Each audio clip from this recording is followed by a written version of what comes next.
પંચમહાલના Godhra railway station પરથી મોટી માત્રામાં વિદેશી ચલણ ઝડપાયું છે। અંદાજે 19,800 અમેરિકન ડોલરના શંકાસ્પદ વિદેશી ચલણ સાથે મહિલા સહિત બેની પોલીસે અટકાયત કરી છે। બાતમીના આધારે રેલવે સ્ટેશન પર વોચ ગોઠવવામાં આવી હતી। ટ્રેન પહોંચતા જ પોલીસે તપાસ શરૂ કરી। બંને પાસેથી મળેલા વિદેશી ચલણની ભારતીય ચલણમાં અંદાજે કિંમત 18.61 લાખ જેટલી થાય છે। પોલીસે વિદેશી ચલણ જપ્ત કરી અને વિદેશી ચલણ ક્યાંથી આવ્યું, કોને આપવાનું હતું તે દિશામાં તપાસ શરૂ કરી છે।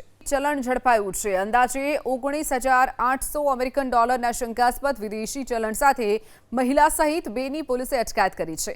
બાતમીના આધારે રેલવે સ્ટેશન પર વોચ ગોઠવવામાં આવી હતી। ટ્રેન પહોંચતા જ પોલીસે તપાસ શરૂ કરી। બંને પાસેથી મળેલા વિદેશી ચલણની ભારતીય ચલણમાં અંદાજે કિંમત 18.61 લાખ જેટલી થાય છે।